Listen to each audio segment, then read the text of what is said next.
Hello everyone, welcome back to my channel study only science. आज का हमारा topic है साइंस का मानव पाचन तंत्र।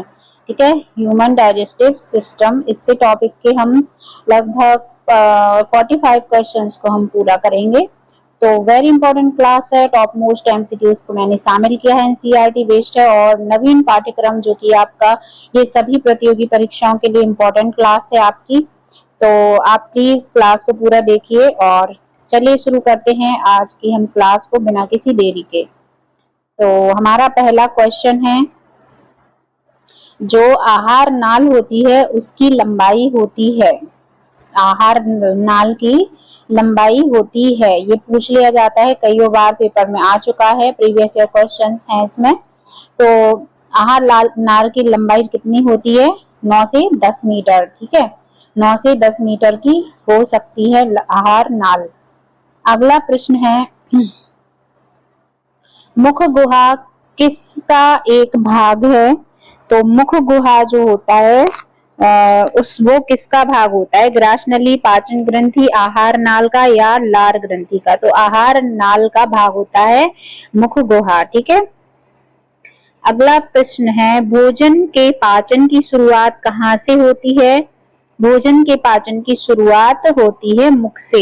ठीक है, जहां से हम भोजन को चबाते हैं, ग्रहण करते हैं, मुख से स्टार्ट होती है। नेक्स्ट है, मनुष्य के दांत कितने प्रकार के होते हैं? तो मनुष्य के दांत जो हैं 4 प्रकार के होते हैं। ठीक है, तो यहाँ पे 4 आंसर हमारा सही हो जाएगा। अगला प्रश्न है, इंसुलिन हार्मोन का स्राव कौन करता है? तो इंसुलिन हार्मोन जो है इसका श्रावण कौन करता है, यानी रिलीज कौन करता है? वो अग्नाशय। ठीक है, अग्नाशय रिलीज करता है। नेक्स्ट है, निम्न में से कौन सा कथन गलत है? तो कौन सा कथन इनमें से गलत है? कृदंत, रदनक, अग्र चवर्णक। चवर्णक ये दांतों के प्रकार हैं। रदनक ये दांत भोजन को चीरने या फाड़ने का काम करते हैं। कृतक ये भोजन को काटने का काम करते हैं, या फिर चवर्णक ये भोजन को पीसने का काम करते हैं। तो यहाँ पे चबाने का काम चवर्णक करते हैं, चीरने फाड़ने का। तो ये वाला ऑप्शन हमारा गलत हो जाएगा। ठीक है, और ये हमारे दांतों के प्रकार हैं, कृतक, रग्नक, अग्र चवर्णक और चवर्णक। ये दांतों के प्रकार हैं, 4 प्रकार के होते हैं। ठीक है, तो हमारा डी ऑप्शन सही हो जाएगा। अगला प्रश्न है, दांत से संबंधित कौन सा सही कथन सही है? तो मनुष्य में स्थायी दांतों की संख्या 32 है। सही कथन देखना है तो कौन सा कथन सही है? कृतक व रदनक दांत क्रमशः 8 व 4 हैं। अग्र चवर्णक व चवर्णक दांत क्रमशः 8 व 12 हैं। उपर्युक्त तीनों कथन सही हैं, तो डी ऑप्शन सही हो जाएगा। तीनों कथन सही हैं। ठीक है। अगला प्रश्न है, मानव दंत सूत्र बताइए। तो मानव दंत सूत्र जो है वो इनमें से 21, 23, 21, 23 होता है। ठीक है, 21, 23, 21, 23 में डिवाइडेड होता है मानव दंत सूत्र। ठीक है। तो अगला प्रश्न है, दांत के निर्माण में कौन से तत्व शामिल होते हैं? तो दांत के निर्माण में तत्वों जो शामिल होते हैं वो सभी होते हैं, क्योंकि कैल्शियम फॉस्फेट और कैल्शियम कार्बोनेट इनकी जो प्रतिशत है, साथ में कैल्शियम फ्लोराइड इसका भी प्रतिशत मिला के उपर्युक्त तीनों से मिलकर बनते हैं दांत। ठीक है। अगला प्रश्न है, निम्न में से कौन सा मानव रोग यकृत अंग से संबंधित है? तो मानव रोग ढूंढना है और यकृत यानी कि लीवर से संबंधित है। पोलियो या फिर पीलिया या टिटनेस या तपेदिक। तो इसका आंसर है पीलिया। ठीक है, जो कि मानव रोग है और लीवर से संबंधित है। अगला प्रश्न है, एनेमल से संबंधित गलत कथन कौन सा है? मानव शरीर का सबसे कठोर भाग होता है। कौन सा कथन गलत है? ठीक है, गलत देखना। यह कैल्शियम फॉस्फेट का बना होता है, यह एक प्रकार का प्रोटीन है, यह एक प्रकार का ऊतक है। तो इसका आंसर है ये वाला कथन गलत है, ये प्रोटीन नहीं होता है। ठीक है, बाकी तीनों सही हैं। अगला प्रश्न है, हाइड्रोक्लोरिक अम्ल HCl का क्या कार्य है? तो हाइड्रोक्लोरिक अम्ल का कार्य है, ये भोजन को अम्लता प्रदान करता है, यह जीवाणु को नष्ट करने का काम करता है, यह प्रोपेसिन को जो प्रेप्सिन में बदलता है, उपर्युक्त तीनों। तो HCl का कार्य होता है तीनों, उपर्युक्त तीनों कार्य करता है। ठीक है, अम्लता देता है, जीवाणु को नष्ट करता है और पेप्सिन में बदलता है, प्रोपेप्सिन को। अगला प्रश्न है, अग्नाशयी रस का पीएच मान कितना होता है? तो जो अग्नाशयी रस होता है उसका पीएच मान होता है 8। ठीक है, 8 होता है। अगला है, मानव पाचन अधिकांश किस अंग में संपन्न होता है?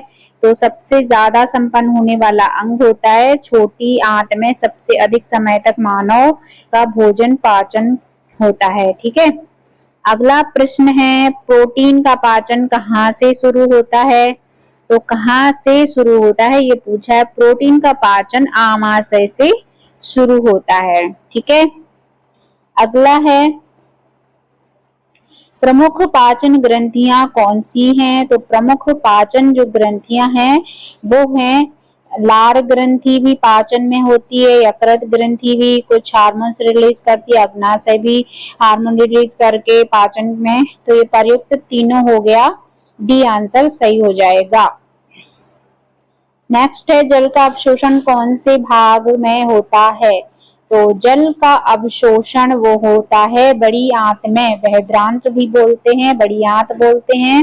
ठीक है, और लार्ज इंटेस्टाइन भी बोलते हैं। अगला प्रश्न है, यकृत यानी लीवर से संबंधित कौन सा कथन सही है? क्लास अगर आपको अच्छी लग रही है तो वीडियो को लाइक करिए, स्किप मत कीजिए, पूरी क्लास जरूर देखिए। वैसे भी 1 शॉर्ट क्लास करवाती हूँ मैं, जल्दी जल्दी आंसर देती हूँ, तो आप लोगों का टाइम भी बचता है और ज्यादा से ज्यादा प्रश्न भी आपके कवर हो जाते हैं। तो लाइक करते रहिए और क्लास में बने रहिए। तो इसका आंसर क्या हो जाएगा, लीवर से संबंधित कौन सा कथन सही है? तो इसका आंसर है, उपर्युक्त तीनों आंसर सही हैं, क्योंकि यह एक बहिर्स्रावी ग्रंथि होती है और मानव शरीर की सबसे बड़ी ग्रंथि है। पित्ताशय के अंदर पित्तरस जमा रहता है। ठीक है, अगला प्रश्न है, मुख गुहा में कितनी जोड़ी लार ग्रंथि पाई जाती हैं? तो मुख गुहा में कितनी जोड़ी लार ग्रंथियां पाई जाती हैं? तो इसका आंसर है 3 जोड़ी लार ग्रंथियां पाई जाती हैं मुख गुहा में, ऑप्शन सी करेक्ट हो जाएगा। अगला प्रश्न है, लार से संबंधित कौन सा कथन गलत है? तो लार से संबंधित कथन गलत है, सबलिंगुअल सबसे बड़ी लार ग्रंथि है, गलत है। ठीक है, यहाँ पे लार हल्की अम्लीय होती है, इसका पीएच मान 6.8 होता है। लार में टॉयलिन नामक एंजाइम पाया जाता है, लार स्टार्च को माल्टोज में बदलती है। तीनों सही हैं और ये वाली गलत है। ठीक है, अगला प्रश्न है, ग्रास नली की लगभग लंबाई होती है 25 सेंटीमीटर, 25 मीटर या 35 सेंटीमीटर या 35 मीटर। तो ग्रास नली की लंबाई सेंटीमीटर मीटर में, तो अभी इसका आंसर क्या हो जाएगा, 25 सेंटीमीटर। अभी हमने मीटर में पढ़ा था। ठीक है, 9 से 12। अगला प्रश्न देखते हैं, निम्न में से किसका पाचन मनुष्य में नहीं होता? तो मनुष्य में नहीं होता है, किसका पाचन? स्टार्च का हो जाता है, वसा प्रोटीन का हो जाता है, कैरोटीन का नहीं होता है। तो डी ऑप्शन सही हो जाएगा।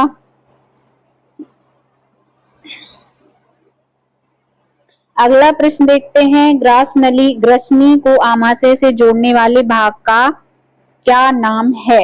तो ग्रसनी को आमाशय से जोड़ने वाले भाग को क्या कहते हैं? इसका आंसर है ग्रसनिका, जो ग्रसिका और ग्रास नली, तो ये भी दोनों हो जाएंगे, ग्रसिका और ग्रास नली कहते हैं। अगला है, भोजन को मुख गुहा से आमाशय तक कौन पहुंचाता है? तो भोजन को मुख गुहा से आमाशय तक कौन पहुंचाता है? वो होती है ग्रास नली, ग्रास नली पहुंचाती है। ठीक है, अगला है, जठर ग्रंथियों का संबंध किससे है? तो जठर ग्रंथियों का संबंध है आमाशय से। ठीक है, आमाशय से जठर ग्रंथियों का संबंध है, जहाँ पे जठर रस इकट्ठा होता है या रिलीज होता है और भोजन का पाचन में सहायक होता है। अगला है वसा का पायसीकरण किसके द्वारा होता है? तो पायसीकरण वसा का होता है पित्त रस के द्वारा, ठीक है, बल जूस जिसे कहते हैं, पित्त रस के द्वारा वसा का पायसीकरण होता है। नेक्स्ट है जठर ग्रंथि से संबंधित कौन सा कथन गलत है? तो यहाँ पे जठर ग्रंथि का जो गलत है वो पढ़ते हैं पहले। पेप्सिन एवं रेनिन पदार्थ जठर रस में पाए जाते हैं, सही है। पेप्सिन एक एंजाइम है जो प्रोटीन को पचाता है, ये भी सही है। रेनिन एक एंजाइम है और रेनिन कैसिनोजेन को पैराकैसिनेट में बदलता है। तो इसका आंसर हो जाएगा ऑप्शन सी, रेनिन एंजाइम नहीं है, ठीक है। रेनिन जो है वो एक क्या बोलते हैं, एक प्रकार का रस जठर होता है, ठीक है, जो कि दूध के पाचन में सहायक होता है। अगला प्रश्न है जठर रस का पीएच मान कितना होता है? तो जठर रस का पीएच मान होता है 2, ठीक है, बहुत ही ज्यादा अम्लीय होता है और इसका मान होता है 2। अगला प्रश्न है क्षुद्रांत्र या छोटी आंत के भाग कौन से हैं? तो क्षुद्रांत्र या छोटी भाग के आंत के भाग हैं जो वो हैं गृहिणी भी है और अग्र क्षुद्रांत्र भी है और क्षेत्रांत्र भी है, ठीक है। इनके नाम भी अलग अलग दे रखे हैं, तो तीनों ऑप्शन सही हो जाएगा, ठीक है। अगला देखते हैं आहार नाल का सबसे चौड़ा भाग कौन सा है? आहार नाल का सबसे चौड़ा भाग होता है आमाशय, ठीक है, आमाशय। अगला है थैलीनुमा आमाशय की बनावट कैसी होती है? तो थैलीनुमा इस आमाशय की जो बनावट है वो कैसी होती है? वो जे आकार की होती है, ठीक है, इस तरह से लटका हुआ होता है जे आकार में, ठीक है। अगला है छोटी आंत से संबंधित कौन सा कथन सही नहीं है? तो वो आंसर है छोटी आंत का ऊपरी भाग इलियम है, ठीक है। तो इसका ये कथन सही नहीं है। छोटी आंत बड़ी आंत से लंबी होती है, सही है। छोटी आंत के 3 भाग होते हैं, जेजुनम और छोटी आंत का मध्य भाग है, छोटी आंत का ऊपरी भाग इलियम है, तो ये गलत है। छोटी आंत का ऊपरी भाग को क्या कहते हैं, इसका आपको आंसर कमेंट में करना है अगर आप मेरी क्लास देख रहे हैं तो। छोटी आंत की लंबाई लगभग होती है, क्लास में अगर आप पूरा क्लास देख रहे हैं तो आप इसका कमेंट में जरूर आंसर दीजिए, ठीक है, इससे हमें पता लगे कि आपने जिसने भी ये आंसर दिया है तो मुझे उनका नाम भी मैं अगली क्लास में बोलूंगी कि इन्होंने मेरी पूरी क्लास देखी और उनका ये आंसर आया, ठीक है। तो अब आगे प्रश्न पे बढ़ते हैं। छोटी आंत की लंबाई लगभग होती है, तो छोटी आंत की लंबाई मीटर में पूछा है तो कितनी होती है? लगभग 6 मीटर होती है। अगला प्रश्न देखते हैं, वैसे 7 मीटर लिखा होता है कहीं कहीं, यहाँ पे ऑप्शन 6 मीटर दे रखा है। अगला प्रश्न देखते हैं मानव पाचन तंत्र का अंतिम भाग कौन सा है? तो मानव पाचन तंत्र का अंतिम भाग होता है बृहदांत्र यानी कि बड़ी आंत में, ठीक है, बड़ी आंत में अंतिम भाग होता है पाचन का। अगला है प्रोटीन की कमी से बच्चों में कौन सा रोग हो जाता है? तो अगर प्रोटीन की कमी हो जाती है तो बच्चों में क्वाशियोरकर नामक रोग हो जाता है, ठीक है, क्वाशियोरकर। अगला है उल्टे यू आकार की संरचना किसकी होती है? तो उल्टे यू आकार की संरचना इनमें से किसकी होती है? इसका आंसर है बड़ी आंत की, ठीक है, क्योंकि बड़ी आंत बॉडी में इस तरह से ऐसे ऐसे ऐसे निकल के ऐसी निकल जाती है, ठीक है। तो आगे बढ़ते हैं। अग्नाशय में कौन से एंजाइम पाए जाते हैं? तो इसमें ट्रिप्सिन, लाइपेज, एमाइलेज तीनों पाए जाते हैं अग्नाशय में, ठीक है। अगला प्रश्न देखते हैं इरेप्सिन एंजाइम कहाँ पाया जाता है? इरेप्सिन एंजाइम छोटी आंत में पाया जाता है, इरेप्सिन। अगला है यकृत का लगभग वजन कितना होता है? यकृत यानी लीवर, तो लीवर का लगभग वजन होता है 1500 ग्राम, 1.5 किलो का। अगला देखते हैं प्रश्न यकृत से संबंधित कौन सा कथन गलत है? तो यकृत से संबंधित कथन कौन सा गलत होगा? यह ग्लूकोज को ग्लाइकोजेन में बदलता है, सही है। 5 पिरिनोजेन तथा प्रोथ्रोम्बिन थक्के का निर्माण करता है। और क्या बोलते भी सही, पितरस के स्राव से यह भोजन को अम्लीय बनाता है, गलत है। कोलेस्ट्रॉल में म्यूटेरिन का निर्माण करता है। हाँ, तो इसका आंसर हमारा गलत कथन सी ऑप्शन हो जाएगा, सी करेक्ट। अगला प्रश्न है पितरस से संबंधित सत्य कथन है। तो इससे सत्य कथन कौन से हो जाएंगे, पहले पढ़ लेते हैं। पितरस पित्ताशय में जमा रहता है। पित्त हल्के पीले रंग का क्षारीय द्रव है, सही है। इसमें बिलिरुबिन वर्णक पाया जाता है। तो पर तीनों कथन सही है, डी ऑप्शन सही हो जाएगा, सत्य कथन। नेक्स्ट है कार्डियक, फंडिक व पाइलोरिक किससे संबंधित हैं? तो ये संबंधित है आमाशय से, ठीक है, आमाशय से संबंधित है।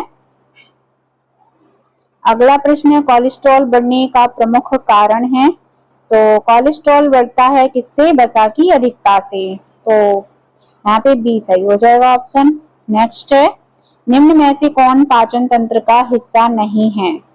तो किडनी, ग्रसनी, आमाशय, यकृत। तो यहाँ पे पाचन तंत्र का हिस्सा नहीं है किडनी, ठीक है। अगला प्रश्न देखते हैं। और स्टार्च को माल्टोज में तोड़ने वाला लार एंजाइम कौन सा है? तो स्टार्च को माल्टोज में परिवर्तित करता है, तोड़ देता है, तो वो एंजाइम का नाम है एमाइलेज, ठीक है। तो ये क्लास आपको कैसी लगी हमें कमेंट करके जरूर बताएं। और सारे प्रश्न आपको यहाँ तक कवर हो गए होंगे, कवर हो जाने चाहिए, सारे प्रीवियस ईयर क्वेश्चन थे। वीडियो को लाइक शेयर करे बिना मत जाइएगा। मिलते हैं अगले क्लास में।